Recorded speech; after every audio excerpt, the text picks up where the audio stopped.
Hello guys, welcome to our channel. ఈ రోజు మనం ఎక్కడున్నాం అనేది కొంతసేపట్లో అయితే మీకు తెలిసిపోయి ఉంటుంది. ఆల్రెడీ మీ థంబ్నెయిల్ చూస్తేనే తెలిసిపోయింది అనమాట.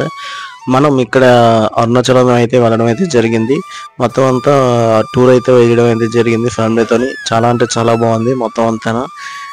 చూసారా కొండ అయితే మీకు ఎలా కనిపిస్తుందో, మొత్తం నేచురల్గా ఉందన్నమాట. ఇక్కడ మనం ఇక్కడ నిన్న అయితే కనుక కొండ మీదకి వెళ్ళాలంటే, అంటే టెంపుల్ దగ్గరికి వెళ్ళాలంటే కానీ కంపల్సరిగా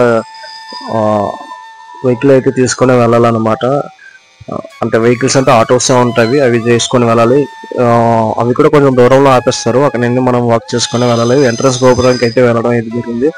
నేనైతే అరుణాచలం వెళ్తానని అనుకోలేదు, అన్ఎక్స్పెక్టెడ్గా అయితే వెళ్ళడం అయితే జరిగింది.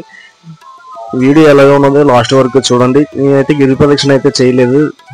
నెక్స్ట్ టైం అయితే వెళ్ళినప్పుడు అయితే గిరి ప్రదక్షిణ చేస్తాం. జస్ట్ నార్మల్గా వీడియోస్ అంటే టెంపుల్ దర్శనం చేసుకోవడానికి అయితే వెళ్ళడం అయితే జరిగింది. మొత్తం లోపలైతే ఫోన్ అయితే నాటాడు వీడియోస్ అయితే తీయడానికి. కొంచెం 2 గోపురాలు దాటిన తర్వాత లోపల అయితే వీడియో అయితే తీయడం అయితే జరిగింది. మొత్తం టెంపుల్ అయితే ఇలా ఉంటుంది అనమాట. సమ్మర్లో వెళ్ళిన వాళ్ళకైతే చాలా అంటే చాలా కాళ్ళు అయితే కాలిపోతే.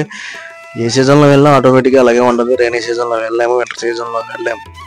మరి సమ్మర్ సీజన్లో వెళ్తే ఏమవుతుందంటే కొంచెం పీస్ఫుల్గా చూడవచ్చు వీడియో అంతా. ఇవన్నీ మొత్తం మీకు వీడియో గోపురాలన్నీ కూడా నేను ఒక ప్లేస్లో ఉండి చూపిస్తాను అనమాట. మొత్తం అంతా వీడియో కూడా చూడండి లాస్ట్ వరకును. వీడియో ఎలా ఉన్నదో మాత్రం కామెంట్ సెక్షన్లో కామెంట్ అయితే చేయడం మర్చిపోకండి. ఫస్ట్ టైం కనుక మన ఛానల్ చూస్తాం కనుక సబ్స్క్రైబ్ చేయండి, లైక్ చేయండి, షేర్ చేయండి. అండ్ ఇక్కడ నుంచి మనం వ్యూ చూస్తే మాత్రం మొత్తం గోపురాలన్నీ కనిపిస్తాయి అన్నమాట. మొత్తం 9 గోపురాలు అయితే ఉంటాయి అన్నమాట. మనకి తిరుపతి వెళ్ళి తిరుపతి నుండి అయితే అరుణాచలం వెళ్ళడం అయితే జరిగింది. అన్నదానం కూడా పెట్టారు. చాలా అంటే చాలా ఫుడ్ అయితే బాగుంది. లోపల అయితే వీడియో తీయలేదు. ఈ సర్కిల్లో పోయి నించొని చూస్తే మొత్తం అంతా వ్యూ అయితే కనిపిస్తుంది. అండ్ నెక్స్ట్ వీడియోస్ ఇంకా వస్తూ ఉంటాయి. చూసి ఎలా ఉన్నది కామెంట్ సెక్షన్లో అయితే కామెంట్ చేయడం అయితే మర్చిపోకండి. Thank you so much.